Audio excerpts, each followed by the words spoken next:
সাইয়েদনা ইব্রাহিম মানসিকভাবে প্রচন্ড বিপর্যস্ত ছিলেন, অসুস্থ ছিলেন। এর কারণ গোটা উম্মাত মূর্তির পূজা করে, এই দৃশ্য দেখে কোনো নবী মানসিকভাবে সুস্থ থাকতে পারে? উনি বললেন আমি অসুস্থ, তোমরা যাও। সবাই বলল ঠিক আছে আমরা যাই। ইব্রাহিম তুই আমাদের ঘরের মূর্তিগুলারে পাহারা দে। মূর্তি পাহারাদার একজন ভালো লোক পাওয়া গেছে, মূর্তি পাহারা দেওয়ার জন্য ভালো একজন পাহারাদার পাওয়া গেছে। নাম কথা কন, কথা বুঝতে কষ্ট হচ্ছে মনে হয়।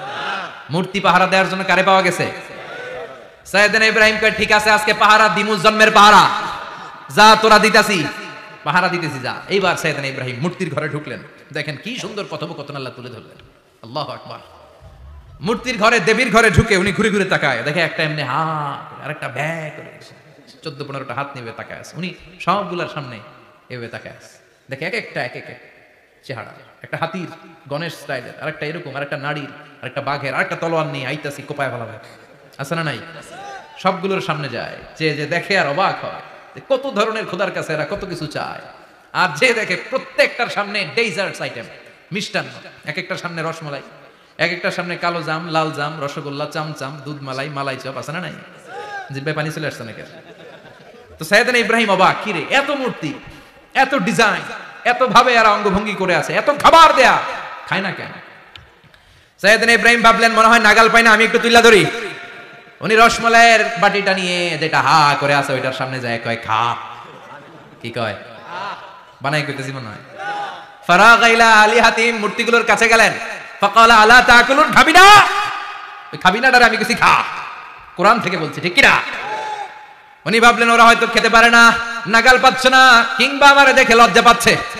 নিজ থেকে রসমালাইয়ের বাটি তুলে ধরলেন, উনি বললেন খা। আর ওগুলা কয় হা হা করে রয়েছে, নরেও না চড়েও না। উনি মুখের সামনে তুলে ধরে বললেন আলা তাকুলুন, খা। সবগুলার সামনে গেলেন, খা খা। কেউ খায় না, ওগুলো হা করে আছে। সাইয়েদনা ইব্রাহিম বললেন খা। কেউ কথা কয় না। উনি বললেন খাবি না কেন? তাইলে কথা ক। এই যে কষ্ট করে উড়াইলি, মুখের সামনে দিলাম, খাবি না কেন? কথা বল। আলা তাকুলুন, খাবি না কেন? কথা বল। মা লাকুম লা তাতাকাল্লামুন, খাবি না কেন? মা লাকুম লা তানতিকুন, হয় খা নয় কথা ক। বলতেই লাগলেন খা খা। প্রত্যেকটা মূর্তির সামনে গেলেন, খা। ওগুলা করে আছে হা, কোনো কথা কয় না। কয় কেন খাবি না? তাহলে কথা ক। খায়ও না, কথাও কয় না। আপনার ছেলে বায়না ধরছে আব্বা চানাচুর খাবো। কি খাবো? চানাচুর কিনে দিলেন, এই না চানাচুর। এখন চানাচুর খায় না। কিরে বাপ খাবি না কেন? কথাও কয় না, খায়ও না, কথাও কয় না। এখন বাকি আছে কোনটা? কথা কর। ফারাগা আলাইহিম দারবাম বিল ইয়ামিন, ডান হাতে কোপানো শুরু করলেন।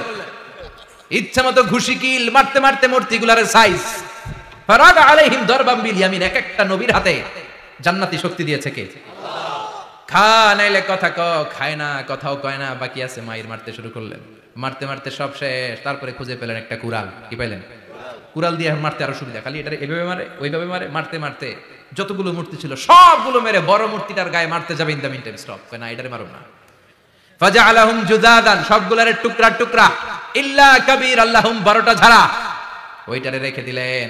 আর বুদ্ধি করে কুড়ালটারে বড়টার কাঁধে ঝুলাইয়া দিলেন, বড় মূর্তিটার কাঁধের মধ্যে ঝুলাই দিলেন। ঘটনাটা সুন্দর হয়েছে না? এখন কেমন যেন মনে হয় এটা কুপাইয়া দাঁড়া রয়েছে বাপের বেটার মতো। বড় পূজার শেষ, পূজার দিনক্ষণ শেষ। বিকেলবেলা পূজা মণ্ডপ থেকে সব এসে দেখে সর্বনাশ। পাহারাদার ইব্রাহিম কই, আনতা ফাআলতা হাযা বিআলিহাতিনা ইয়া ইব্রাহিম। ইব্রাহিম সর্বনাশ কে কইছে? তুই কইছতনি? কই আইনো, বড়টাই কইছে। ওইটারে জিজ্ঞেস করো। বাল ফাআলাহু কাবীরুহুম হাযা ফাসআলুহুম ইন কানু ইয়ানতিকুন, কোরআন থেকে বলছি, আমি করি নাই। ওই দেখ কুড়ালটা কার কান্দে? বড়টার কান্দে, ওইটারে জিগা। সবাই কই খাইছে।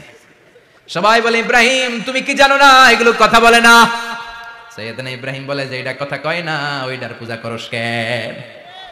যেটা কথা বলে না, যেটা নিজেরাই নিজেদেরকে মায়ের থেকে বাঁচাতে পারে না, নিজেরাই নিজেদেরকে রক্ষা করতে পারে না, তোরে কিভাবে রক্ষা করবে? এগুলোর পূজা কেন করিস? ফাবুহিতাল্লাযী কাফার, কারো কোনো জবাব নাই, লা জবাব। সবাইকে ইব্রাহিম তুই বড্ড বেড়ে গিয়েছিস, তোরে নমরুদের কাছে নেওয়া হবে, রশি দিয়ে পেঁচিয়ে নমরুদের কাছে নেওয়া হবে। নমরুদের নাম শুনছেন? শোনেন নাই বোধহয়? শোনেন নাই? পৃথিবীতে 4 জন বাদশা ছিল, যারা গোটা বিশ্বের বাদশা। গোটা বিশ্বের 2 জন কাফের, 2 জন মুমিন। মুসলমানের একজন হচ্ছে জুলকারনাইন, আরেকজন হচ্ছে সাইয়েদনা সুলাইমান। কাফেরের একজন হচ্ছে বাখতানাসার, আরেকজন হচ্ছে নমরুদ। এই নমরুদের কাছে নিয়ে যাও রশি দিয়ে বেঁধে। এবার নমরুদের সাথে কি ডায়ালগ মারছে এটা তো আর কোরআনে নাই। কথা কোন? এটাও আছে? নমরুদ বলে, ইব্রাহিম শুনলাম তুমি নাকি আমাদের খোদাগুলোরে মারছো, তুমি নাকি কোন আল্লাহর ইবাদত করো, তুমি নাকি কোন নতুন রবের তথ্য নিয়ে আমাদের বাবেল নগরীতে আগমন করেছো।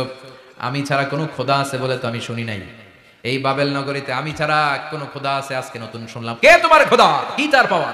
এবার ডায়ালগ মারা শুরু করলেন সাইয়েদনা ইব্রাহিম। সাইয়েদনা ইব্রাহিম বললেন, রব্বি আল্লাযী ইউহয়ী ওয়া ইউমীত, আমার রব এমন রব যিনি জীবন দেয় আবার মরণও দেয়। প্রথমটারে দিলাম মরণ, পরেরটারে দিলাম জীবন। তোমার রব যে যেরকম করে জীবন দেয় আর মৃত্যু দেয়, আমিও জীবন দেই, আমিও মৃত্যু দেই। চিল্লায় পড়েন নাউযুবিল্লাহ। সাইয়েদনা ইব্রাহিম বিপদে পড়ে গেলেন। তাই তো, আসলেই তো প্রথম লোকটারে মৃত্যু দিল, দেয় নাই? কথা কন, ছুরি মেরে রক্ত বের করে ওর মৃত্যু দেয় নাই? পরের লোকটারও একই ভাবে মৃত্যু দিতে যে সেখান থেকে বাঁচিয়ে জীবন দিল। ভেজাল আছে না নাই? এবার সাইয়েদনা ইব্রাহিম বলে, ফাইন্নাল্লাহা ইয়াতি বিশ-শামসি মিনাল মাশরিকি ফাআতি বিহা মিনাল মাগরিবি ফাবুহিতাল্লাযী কাফার। সাইয়েদনা ইব্রাহিম বললেন, বুঝলাম তুমি আমার আল্লাহর মতো জীবন দাও, বুঝলাম তুমি আমার আল্লাহর মতো মরণ দাও, কিন্তু নমরুদ খেয়াল করে শোনো, আমার আল্লাহ প্রতিদিন সকাল বেলায় পূব আকাশ থেকে জল জলে সূর্যটা উঠায়।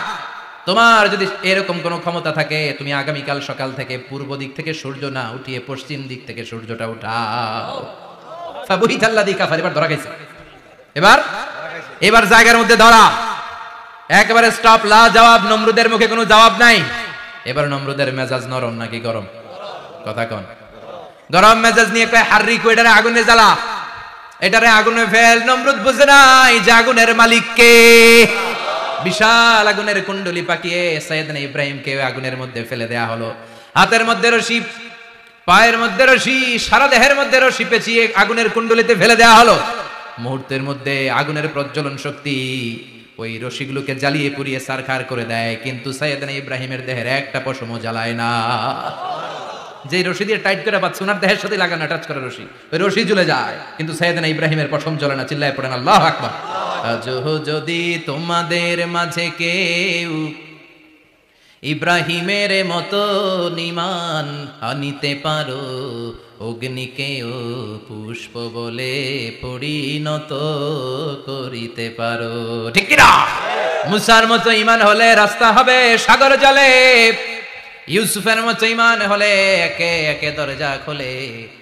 সাইয়েদনা ইব্রাহিমের মতো ঈমান যদি আজও থাকে বিদ্যমান, অগ্নিকুণ্ডে দেখতে পাবে খুবসুরতে ফুলবাগান। ঠিক কি না? ওই ঈমানটা দরকার। ওই ঈমান যদি ঈমানের মতো হয়, আগুনের কুণ্ডলকে ফুলবাগান বানিয়ে দিবে কে? সাইয়েদনা ইব্রাহিম বসে রইলেন। নমরুদ কয়, আরো আগুন জ্বালা, এলাকার বড় বড় গাছগুলো, তক্তাগুলো কেটে আগুনের কুণ্ডলিতে ফেল। তক্তা লাকড়িগুলো আগুনের কুণ্ডলিতে ফেলা মাত্র দাউ দাউ করে লাকড়িগুলোকে, তক্তাগুলোকে আগুন জ্বালিয়ে দেয়, কিন্তু সাইয়েদনা ইব্রাহিমকে জ্বালায় না। সুবহানাল্লাহ। আগুনের মালিক কে? ওই আল্লাহ আজও আছে না নাই? তিনি আগুনরে অর্ডার করলেন, সৃষ্টির শুরু থেকে তোকে একটা ধর্ম দিয়েছি, সব জ্বালিয়ে দেয়া, পুড়িয়ে দেয়া, আজকে কয়েকদিনের জন্য তোর ধর্মটাকে আমি স্টপ করে দিলাম। চিল্লায় পড়েন আল্লাহু আকবার। কুলনা ইয়া নারু কুনি বারদান ওয়া সালামান আলা ইব্রাহিম। আল্লাহ বললেন, আগুন খবরদার, আমার ইব্রাহিমের গায়ের যেন পশম না পুড়ে যায়, কারণ ইব্রাহিমের সন্তান হবে ইসমাইল, আর ওই ইসমাইলের বংশে আমি পাঠাবো আখিরি জামানার পয়গাম্বর। ইব্রাহিমের যেন কিছু না হয়। কুনি বারদা, ঠান্ডা হয়ে যা। কি হয়ে যা? কিন্তু এত বেশি ঠান্ডা হবি না যাতে ইব্রাহিমের সর্দি না লেগে যায়। সুবহানাল্লাহ কোন। আগুন বলে, আপনি বললেন কুনি বারদা, ঠান্ডা হ, আবার কোন এত ঠান্ডা হবি না যাতে সর্দি না লাগে। কেমন ঠান্ডা হবো? আল্লাহ বললেন, সালামান আলা ইব্রাহিম, সালাম হয়ে যা, শান্তির গুলবাগিচা হয়ে যা, এয়ার কন্ডিশন নাতিশীতোষ্ণ হয়ে যা। চিল্লায় পড়েন আল্লাহু আকবার। 40 দিন ছিলেন এই আগুনের কুণ্ডলিতে, কিচ্ছু হয় নাই। সুবহানাল্লাহ পড়বেন না? শেষ জীবনে উনি ওনার নাতিপুতিদের সাথে গল্পের সময় বলতেন যে আমার জীবনে সবচেয়ে আরামদায়ক সময় কাটিয়েছি আমি ইব্রাহিমের আগুনের, নমরুদের আগুনের কুণ্ডলির ভেতরে থেকে। চিল্লায় এখন সুবহানাল্লাহ।